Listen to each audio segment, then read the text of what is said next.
유튜브로 읽는 박정희 전기 10권 10월의 결단 이후락의 몰락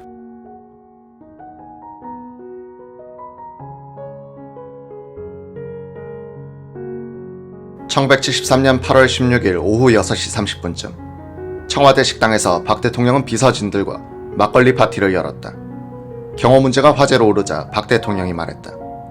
연도 경비는 사전에 행차를 알리는 것이므로 적절치 못해. 그리고 자동차로 지방에 다녀올 때도 서울시장이 뻔질나게 나오는데 그 시간에 자기 일이나 하지. 그런 필요 없는 짓 하지 말라고 일러줘요. 분위기가 무르익었을 때쯤 박 대통령은 사투리 이야기를 꺼냈다. 군 생활을 하면서 각도에서 모인 출신 장교들 때문에 평안도, 함경도, 경상도 사투리를 섞어서 썼던 적이 있어. 지금도 그 버릇이 좀 남아있을 거야. 윤태일 서울시장과 이주일 감사원장이 어떻게 말하는 줄 아나? 앙이 먹겠다, 앙이 술 마시겠다고 얘기해. 일본도 가고시마 사투리는 전혀 알아들을 수 없어. 박 대통령이 윤 시장과 이 원장의 말투를 그대로 흉내내어 비서관들은 웃음을 참을 수 없었다. 박 대통령도 소리내 웃었다. 1973년 9월 7일 이 날짜 조선일보는 당국에 바라는 우리의 충정, 결단은 빠르면 빠를수록 좋다라는 제목의 사설을 싣고 김대중 납치 사건의 진상을 밝힐 것을 정부에 요구했다. 사설의 필자는 선우휘 주필이었다. 이날 박 대통령은 이후락 정보부장이 보고차 들르자 이렇게 말했다. 이 부장, 정보부는 사람 잡아 가두는 데라는 말이 있는데 선우 주필도 잡아 넣을 거야. 박 대통령의 말투는 잡아 넣어서는 안 된다는 뜻을 담고 있었다. 일본 마이니치 신문에 이 사설의 전문이 실렸다. 선우 주필은 수원에 있는 친지집으로 피신했다. 며칠 뒤 선우휘의 동생 선우련 공보비서관은 청와대 군의 이발소에서 이발을 하고 나오는 박 대통령을 우연히 만났다. 요즘 형님은 잘 계신가? 형님은 사설 때문에 정보부가 잡으려고 해서 피신 중입니다. 닭고기를 좋아하는 형님이 피신 중에 닭고기를 많이 먹어 살이 무척 쪘습니다. 무슨 소리야, 내가 잡아넣지 말라고 했는데. 내가 정보부장에게 전화할 테니 형님에게 오늘 저녁 마음 놓고 나오시도록 전해요. 박 대통령의 그 말이 있고 난 뒤 선우휘 주필은 다시 모습을 나타냈고 일주일이 더 지나서는 선우련과 함께 대통령이 초대한 위로 술자리에 함께 참석했다. 한참 동안 술을 마시다가 박 대통령이 몹시 불쾌하다는 듯 불쑥 이런 말을 꺼냈다. 그놈 말이야, 머리가 좋고 빨리 돌아간다고 내가 중용했더니만 시키지도 않은 일을 해가지고 나를 국제적으로 망신당하도록 하고 있어. 그래도 충성하느라고 한 것 아니겠습니까? 그게 바로 과잉 충성이요. 이후락 전 정보부장은 박 대통령이 김대중 씨를 납치하라고 지시한 적은 없다고 말해왔다. 그는 내가 박 대통령에게 납치 사실을 알린 것은 우리 배가 김대중 씨를 데리고 오사카항을 떠난 이후였다 라고 말했다. 그러나 1980년 봄에 이후락 씨가 울산 동양 친구이자 김대중 씨와도 친했던 최영근 씨를 통해서 김 씨에게 당신 납치는 박 대통령이 지시하여 이뤄진 것이라는 취지의 말을 전했다는 설도 있다. 기자가 1985년에 최 씨를 만나 물었더니 그는 자신이 그런 말을 들었다고 확인해 주었다. 그의 증언을 소개한다. 나는 이후락, 김대중 씨 두 사람과 각각 별도로 오랜 친교가 있다. 최고회의 공보실장 시절의 이후락 씨에게 김 씨를 처음 소개해 준 것도 나다. 12.6 뒤 나는 이후락 씨를 만났다. 지금은 솔직하게 말할 수 있지 않겠느냐는 생각이 들어 물어봤다. 그의 해명은 대강 이랬다. 김대중 씨가 해외에서 박 대통령에 대한 비난을 게시한 지 얼마 안 된 어느 날 사석에서 박 대통령은 불쾌한 어조로 김 씨를 없애라는 뜻의 욕설을 했다. 나는 농담으로 넘겨버렸다. 그 며칠 뒤 박 대통령은 청와대로 날 부르더니 정색을 하고 이 문제를 김종필 씨와도 이야기한 것이라며 엄명을 내리는 것이었다. 나는 고민했다. 김 씨를 죽였을 경우 그 책임이 언젠가는 나한테 올 것이라는 걸 모를 만큼 내가 바보는 아니지 않는가. 결국 나는 납치를 해서 한국에 그를 데려다 놓는 선으로 박 대통령의 명령을 소화하기로 했다. 그래서 애당초부터 납치였지 제거 지시가 아니었다. 나는 이후락 씨의 이 말을 1980년 봄에 김대중 씨에게 전해주었다. 김 씨는 이후락 씨가 자신의 목숨을 살렸다는 말을 믿으려 하지 않았다. 이후락 씨는 자신의 해명을 뒷받침할 만한 구체적인 이야기는 하지 않았으므로 증거는 없다고 봐야겠다. 다만 수십 년간 이 씨와 사귀어온 나로서는 그가 시키지도 않은 납치를 스스로 할 사람이 아니라는 생각을 갖고 있다. 너무나 이해타산의 밝은 사람이기 때문이다. 박 대통령 측근들의 증언들을 종합하면 압도적으로 이유락 정보부장이 독단적으로 김대중 납치를 지시한 것으로 결론이 나게 되어 있다. 인간 박정희에 대한 체험과 이해가 깊은 사람들일수록 그분은 정적 살해를 명령할 사람이 아니다 라고 못 박는다. 이유락 씨가 최영근 씨한테 비밀을 털어놓았다는 시점은 김대중 씨가 대통령이 될 가능성이 보였던 1980년 봄이었다. 살 길을 찾기 위해서 죽은 박 대통령에게 책임을 전가하면서 동시에 당시 김대중 씨의 경쟁자였던 김종필 씨도 물고 들어가려고 했을 수 있다. 김 씨를 살려서 데려오면 국제 문제가 생길 것이 뻔한데 왜 이유락 부장이 그런 바보짓을 스스로 했겠느냐 하는 주장이 꼭 설득력이 있는 것은 아니다.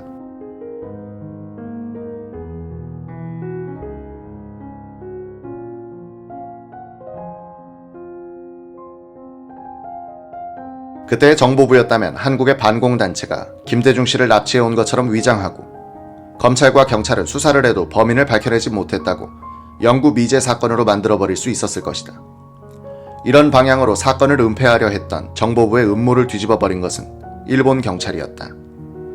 그들은 납치에 가담했던 주일 한국 대사관에 김동훈 1등 서기관 지문을 현장에서 채취하는 데 성공해 김 서기관을 소환하려 했던 것이다. 김 서기관이 소환을 피해 먼저 귀국하면서 정보부의 소행임이 입증됐다.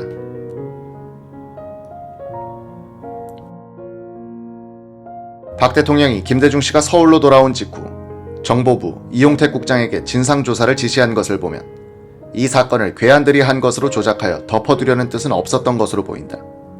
왜냐하면 정보부가 진상조사를 하면 결국 사실을 아는 사람들이 많아지기 때문이다.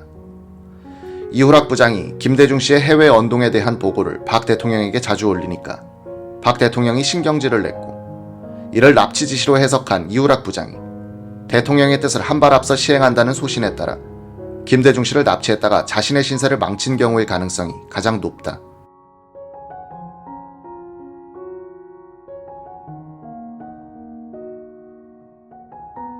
미국이 1973년의 납치 사건 때 김대중 씨를 살리는 데 역할을 했다고 주장하는 사람들이 덜어 있다. 당시 미 CIA 서울 지부장이던 도널드 그레그, 당시 주한 미국 대사 필립 하비브가 그런 사람들이다. 돈 오버도퍼 기자가 쓴 2개의 코리아란 책에서도 그런 주장이 소개돼 있다. 이 책은 하비브 대사가 김대중 납치 직후 주모자가 정보부임을 알아내고 박 대통령 정부의 고위 인사에게 김대중 씨를 죽이면 한미 관계에 심각한 결과를 초래할 것이라고 경고했다고 썼다. 미국이 김대중 씨를 살렸다는 주장은 과장이다. 김대중 납치에 직접 관여했던 이유락 부장, 정보부 공작단 간부들, 납치선의 선원들은 한결같이 애당초 김대중 씨를 죽이라는 지시나 계획은 없었다고 말하고 있다. 미국 CIA의 역할은 많은 경우 과대평가되고 있으며 그들은 그것을 즐기기도 한다. 미국인들 또한 이유락 부장을 물러나게 하는데 CIA가 작용을 했다고 주장하나 이 또한 과장이다. CIA가 그런 노력을 한 것은 사실이다. 김대중 강제귀국 4일 뒤인 1973년 8월 17일자 미 국무성의 비망록엔 이런 대목이 있다. 우리는 이 문제를 CIA와 의논하고 있다. CIA는 이유락 부장과의 관계에 대해서 신중한 검토를 하고 있다. CIA는 한국의 안정과 관련하여 이유락을 겨냥한 어떤 행동을 실천에 옮길 것을 생각 중이다. 1978년 미국 의회에서 나온 한미관계 보고서는 미국 측이 박종규 경호실장을 통해서 박 대통령에게 이 부장에 대한 불만과 이 씨의 그런 행동이 한미관계에 악영향을 끼칠 것임을 통보했다고 썼다. 이유락 부장은 1973년 12월 3일에 해임됐다. 박 대통령은 김대중 납치 사건 직후 이미 그를 해임시키려고 마음먹었으나 그렇게 하면 한국 정부가 정보부의 납치 실행을 인정하는 것처럼 보이기 때문에 한일 관계가 11월 초 김종필 국무총리의 사과 방일로 정상화될 때까지 기다렸던 것이다. 박 대통령 귀에 이 부장에 대한 미국 측의 불만이 전달됐다고 해도 이미 나 있는 결심에 별다른 영향은 미치지 않았을 것이다. 1973년 12월 3일 박 대통령은 10부 장관을 바꾸면서 이유락 부장을 해임시키고 후임에 신직수 법무장관을 임명했다. 대통령 공보수석 비서관 김성진 씨는 이 부장의 몰락을 보면서 1년 전에 한 장면이 생각났다고 한다. 그날은 유신 선포 직후였다. 이 부장이 유신 조치에 고생을 했다고 청와대, 군 장성, 정보부 간부, 내무 관료들을 초청하여 큰 저녁 식사 모임을 마련했다. 김수석이 그 자리에 갔더니 술잔을 들고 이리저리 옮겨다니며 담소를 하는 자리인데 이 부장 주위에는 비집고 들어갈 틈조차 없을 정도로 아첨하는 사람들로 가득 차버렸고 다른 자리는 이 빠진 것처럼 듬성듬성 비어 있었다고 한다. 김수석은 이 자리는 내가 올 곳이 아니구나 하는 생각이 들어 슬그머니 빠져나왔는데 자신도 모르게 울음이 터져나오더란 것이다. 김수석은 그때 일을 생각하면서 지금 이우락 부장의 심경은 어떠할까에 생각이 미치자 측은한 마음이 들었다고 한다. 1973년 11월 2일 합동통신 조성천 기자가 주일 특파원으로 전출하는 것을 축하하는 저녁 식사 모임이 박 대통령 초청으로 청와대에서 있었다. 조성천, 최종철, 이용승, 그리고 비서관 중에는 김성진, 유혁인, 권숙정, 선우련이 참석했다. 이 자리에서 박 대통령은 국민성에 대한 얘기를 시작으로 긴 시간 얘기했다. 부지런히 일하는 사람은 잘 살고 게으른 사람은 못 사는 사회야말로 건전한 사회인 것입니다. 그런데 간혹 게으른 사람이 잘 사는 경우가 있는 것 같은데 이건 죄다 수상한 일이야. 박 대통령은 대화 중간에 잠시 중동의 산유 국가들에 대한 언급을 하고 난 후 화제를 또다시 국민성 문제로 돌렸다. 자연의 혜택으로 국민이 오히려 게을러지고 진취성이 없어지면 그 국민의 장래는 어두운 것이라고 생각합니다. 역사적으로 볼 때 자연의 혜택이 많았던 곳은 오히려 발전하지 못했습니다. 의식주의 불편함이 없었기 때문에 일을 하지 않으려고 했고 빈둥빈둥 놀다 보니 때는 이미 늦었고 결국 남방지대의 국민들이 미개국으로 남게 된 것은 앞에서 말한 근면성과 깊은 관계가 있어요. 때문에 자연의 혜택 여부보다는 국민들의 근면성 여하에 따라 경제력이 좌우된다고 확신합니다. 1973년 11월 9일 박 대통령 내외는 청와대 출입기자단에게 오찬을 베풀었다. 지금부터 내가 한 말들은 극비사항에 해당되기 때문에 보도되지 않도록 하시오. 박 대통령은 기자들에게 보도 금지를 요청한 후에 이야기하기 시작했다. 주된 내용은 남북관계와 주한미군에 관한 것, 박 대통령이 알고 있는 각종 정보와 계획, 한미 간의 민감한 문제 등이었다. 북한이 남북회담을 할 때 당초에는 미군 철수를 요구하며 미국 내의 여론을 환기시켜 시료를 걷어보려고 했으나 오히려 그 반응은 반대로 나타났습니다. 그래서 미국이 한국에 계속 남아있어야 한다는 여론이 생기니까 대화를 끊으려 하고 있어요. 현재로선 남북조절위원회나 적십자 회담 모두 아무런 성과가 없습니다. 굳이 의의를 찾는다면 단지 회담을 하고 있다는 것뿐입니다. 남북대화는 우리의 국력이 월등하게 강해 김일성이 스스로 이제 무력으로는 도저히 승산이 없다고 자인하게 될 때만이 비로소 가능하리라고 생각합니다. 그렇기 때문에 우리는 무장을 더욱 강화하고 이에 바탕이 되는 경제력을 키워야 하는 것입니다. 박 대통령은 북한의 정세를 좀 더 자세하게 분석해 주었다. 중동전이 일어났을 때 나는 한반도의 안보를 무척 걱정했습니다. 물론 지금 이 순간에도 북괴에 대해서는 철저하게 대비태세를 유지하고 있습니다. 기습으로 상대국 영토를 점령한 후 휴전하는 중동전의 사례가 김일성에게 어떤 모험심을 일으키게 할지도 모릅니다. 요즘 보면 평화협정에 대하여 이러쿵저러쿵 하는가 본데 북한의 저의를 잘 알아야 합니다. 그들이 평화협정을 제의하는 것은 진정으로 건설적인 결과를 기대하고 그런 제안을 하는 것이 아닙니다. 시간을 질질 끌다가 전술상 자기들에게 유리할 때 회담 결렬의 책임을 우리에게 덮어씌우고 무력 적화 통일을 하려는 심사에서 나온 말입니다. 이런 내용들을 국민들이 자세히 알 필요가 있어요. 금년 유엔 총회에서의 남북 대결은 어떤 쪽의 안이 통과되더라도 그대로 실천되지는 않을 겁니다. 따라서 이번 대결은 누가 지지국을 많이 얻느냐 하는 스코어전에 불과할 겁니다. 박 대통령의 환담은 무기 구입 부분에서는 비장함마저 엿보였다. 앞으로 안보를 위해 정말 필요한 것은 대공화기입니다.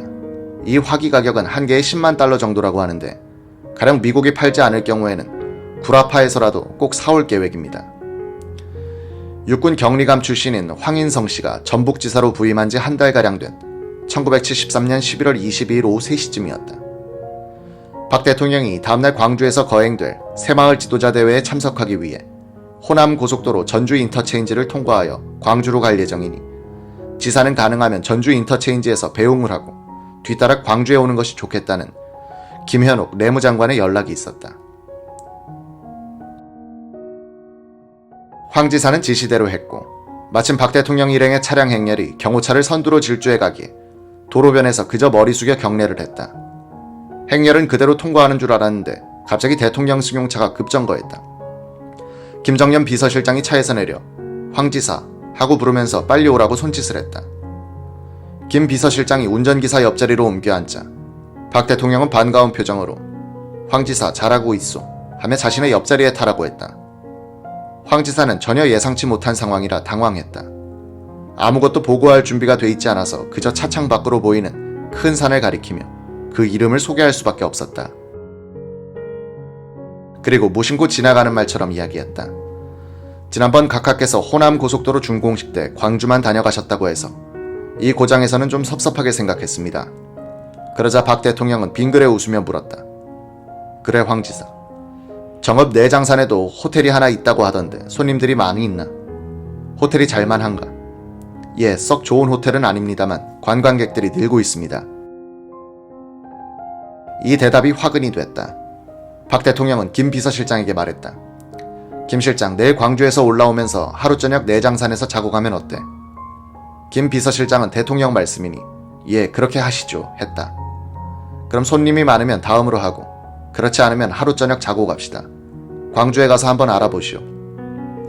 광주 관광호텔에 도착하자 황 지사는 전주에 있는 부지사한테 전화를 걸어 보안상 문제 때문에 구체적인 상황은 말하지 못하고 내무국장 책임하에 지금 즉시 내장산 관광호텔에 가서 대대적인 청소를 하고 모든 준비를 갖추라고 말해두었다. 그런데 저녁 식사 후 김 비서실장으로부터 당황한 목소리로 전화가 왔다. 황 지사, 우리 경호답사팀이 내장산 호텔을 가보고 왔는데 그 호텔은 마리 호텔이지 여관만도 못하고 시설도 형편없어 도저히 대통령께서 유숙하실 수 없다고 하니 어떻게 했으면 좋겠습니까? 황 지사는 바로 김 비서실장 방으로 올라갔다. 나는 자신이 없으니 그러면 내일 상경하는 길에 내장사나 잠깐 돌아보시고 올라가시도록 하시죠. 이렇게 대안을 수기한 후 박 대통령께 보고하여 내장산 호텔에서는 차만 한 잔 마시고 내장사에 시차를 하기로 했다. 황 지사는 참 잘됐다고 생각하고 한시름 놓았다. 당초 박 대통령 일행의 계획은 대전 유성 호텔에서 1박하게 되어 있었다. 박 대통령은 그 다음날 광주에서 행사를 마치고 바로 내장산 호텔에 도착했다. 박 대통령은 홀가분한 기분으로 차를 한 잔 마신 다음 백지에 정읍 시가지 약도를 그리며 정읍 우회도로를 건설할 것과 내장산 관광단지를 현 위치에 건설할 것, 그리고 지사 책임하에 내장사의 복원 사업을 추진할 것을 지시했다. 말하자면 지사 취임 후 대통령이 이 지역에 방문한 첫 선물을 준 것이다. 그러고 나서는 벌떡 일어나서 침실 쪽으로 가면서 이 사람들이 여기가 어때서 못 잔다는 거야 하고는 침대방과 화장실까지 들여다보더니 그대로 털썩 주저앉으며 말했다. 이런 데 오면 아무 데서나 자는 거지 뭐. 비서실장, 나는 여기서 자고 가겠어. 가장 큰 낭패를 당한 것은 황 지사였다. 황 지사는 1시간 전에 먼저 내장산에 와서 보고는 그냥 한번 돌아보고 가기로 결정한 것을 다행스럽게 생각하고 있었는데 이 조그마하고 허술하기 짝이 없는 호텔에서 대통령 일행이 유한다고 하니 그야말로 청천벽력이었다. 전주에서 요리사를 데리고 오기에는 시간이 맞지 않아 결국 그 호텔 주방에서 준비한 일반 저녁 식사를 박 대통령에게 대접해야 했다. 그 다음날 아침도 흔히 전주에서 하는 콩나물죽을 준비하여 조찬으로 때우니 황 지사로서는 몸둘 바를 몰랐다. 박 대통령은 그런 조찬을 들면서 솔직히 어제 저녁은 좀 시원찮았는데 오늘 아침 콩나물죽은 맛이 있구먼 하고 그를 위로해 주었다. 전날 밤 황 지사는 박 대통령이 자는 것을 확인하고 잠자리에 들려고 종종 밖으로 나가서 살펴보았으나 새벽 1시까지도 방에 불이 켜 있었다. 그는 의아하게 생각했으나 후에 알고 보니 박 대통령은 그날 밤에 새마을운동의 노래 가사를 작사했다고 한다.